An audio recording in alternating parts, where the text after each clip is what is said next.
Hello, and welcome back to Recky.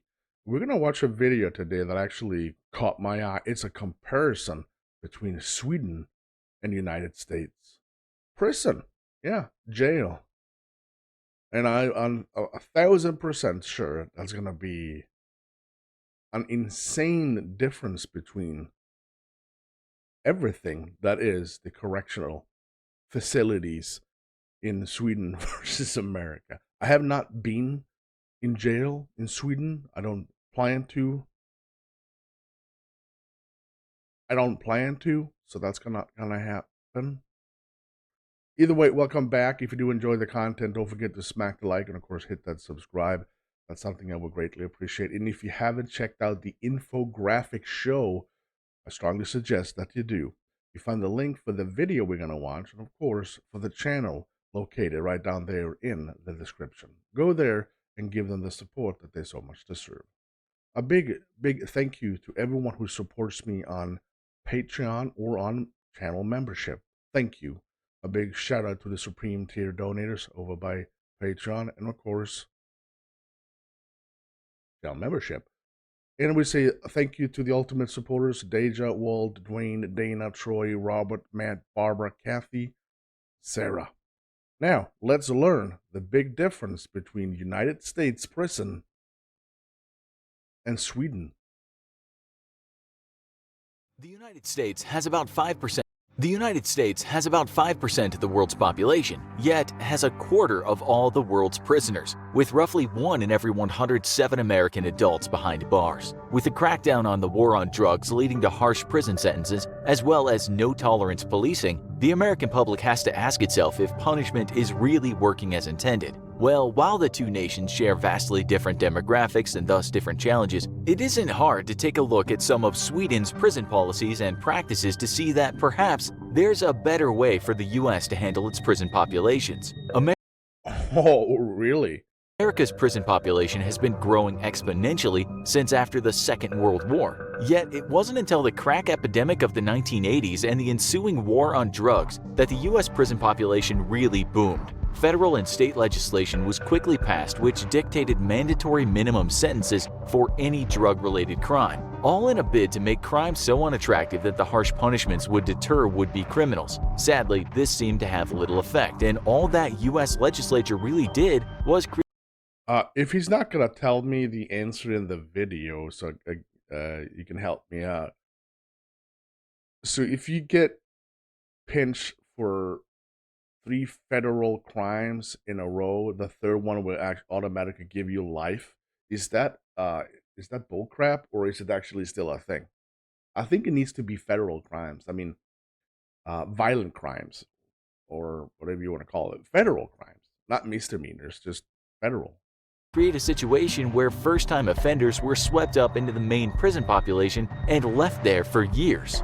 This hardened the inmates' resolve and wisened them up criminally. Prison very quickly became known as Crime University because inexperienced first-time offenders would be sentenced to years and leave better able to commit the crimes they were originally sentenced for, mentored for years by the more experienced inmates. To make matters worse, American prisons have historically offered few opportunities for rehabilitation or ways for inmates to better themselves and lay the foundation for a different type of life once back on the outside. By comparison though, in Sweden, public attitudes toward criminals are as hard as those in America. Swedish lawmakers have taken a far more humane approach to the treatment of prisoners. In Sweden, the collective view is that while crime must be punished, the individuals who commit these crimes will one day be rejoining society. And thus, prison represents less a tool for punishment and more a chance to reform an individual while removed from the general population. Treating prisoners humanely is one of the first steps toward rehabilitation for the Swedish. In the US, many prisons run over capacity, and overall, the US is 103.9% over capacity.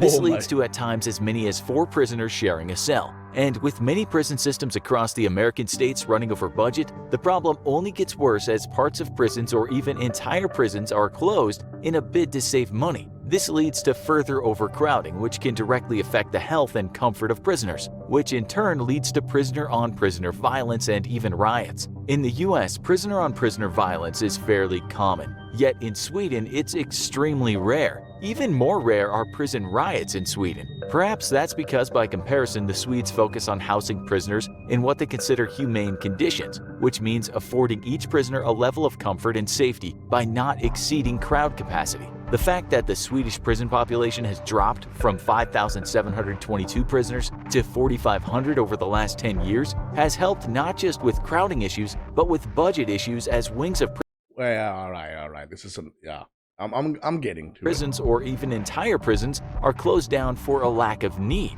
There's also a general difference in the attitude of what prison is between the US and Sweden. With the US and its harsh sentencing guidelines, especially mandatory minimums for drug offenses, leading to a prison as a first resort mentality. In Sweden, prison is seen as a last resort, and the Swedish Penal Code actually tries to avoid prison terms when it can. Per Swedish guidelines, offenders must present an active threat to the general public if they're to qualify for prison time, as opposed to programs such as mandatory counseling, community service, or perhaps house arrest. Per the Swedish mentality, some people must be incarcerated, but even if they are, then it should be the goal of the state to release them back out into society in a better shape than they were when they first entered. Compare that to the US, which is firmly entrenched in a punishment mentality, with prisons slashing work release, education, and job skills programs. Some prisons have even forbidden inmates from being sent books by those on the outside, and restrict what reading materials inmates may order for themselves. A key focus of the Swedish prison system is seeing prisoners as individuals with psychological needs that need to be carefully attended to. Crime is not just an act in Sweden, but a consequence of an underlying social or psychological problem, and the prison system sees it as its responsibility to address these problems if it can.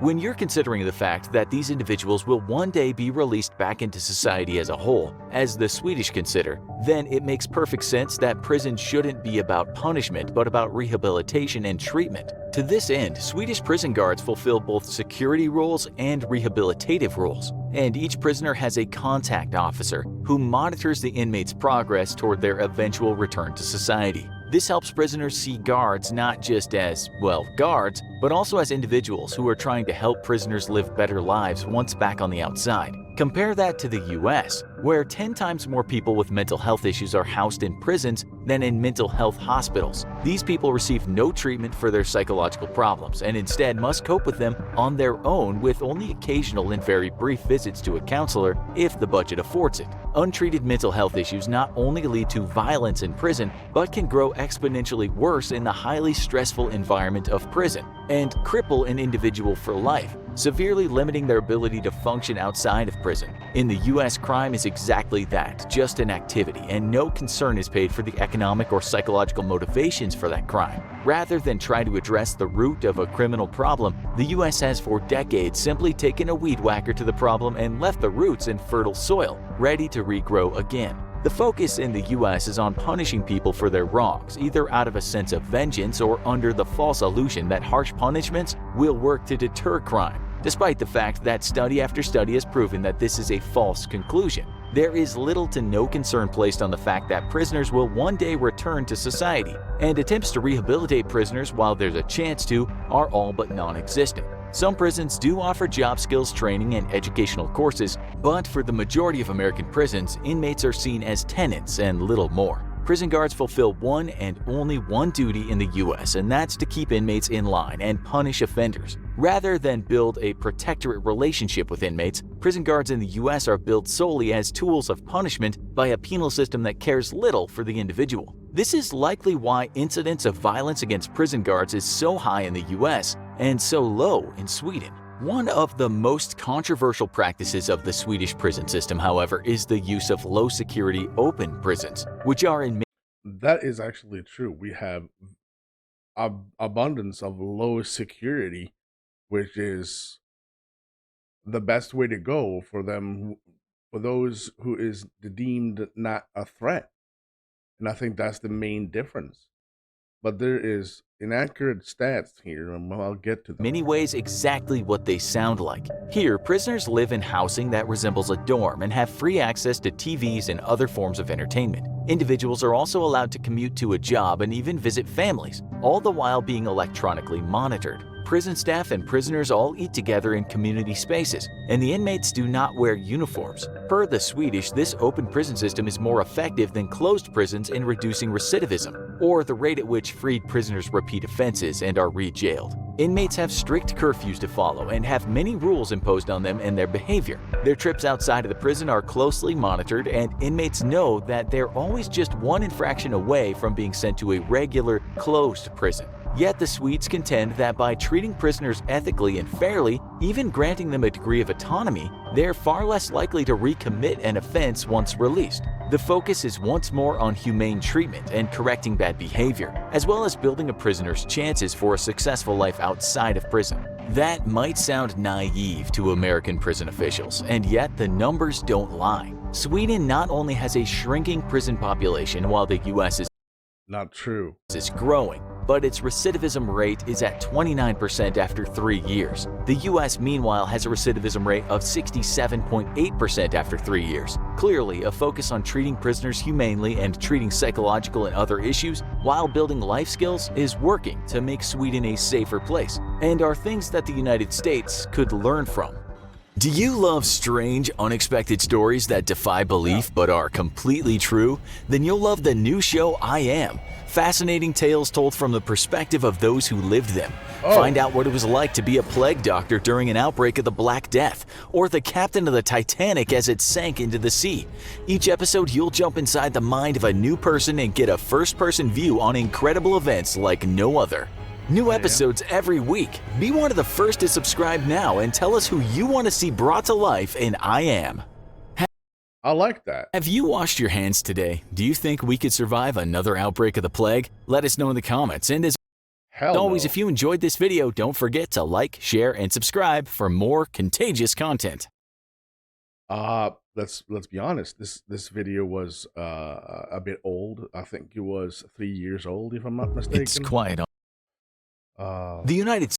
Hold on. It was 4 years ago. It was released, and I think he said that they were declining, but it's not. It's just it has exploded completely in Sweden since 2022, maybe something like that, 2021. I think he said that was about 4,500 people that was incarcerated or in jail in 2019, but that's not it. We got almost 7,000 in jail today, and they need to expand it horribly more. I'm talking about, if I look at the stats here now, we got 9,000 prisons, and not just prisons, just places to be incarcerated at, 9,000. And the government plans to increase that in 10 years to about 27,000 places to incarcerate people. And of course, the rate is, I think it's I can see here 94% men and 6% women is actually in jail. And that's something I wanted to know, the difference between Sweden and America, the percentage of men and women, which is completely insane. The people is in jail in Sweden, the 28% of them are non-Swedish, basically. So, we got issues here too, but you already knew that. A big thank you to the Infographics show. I really did enjoy this.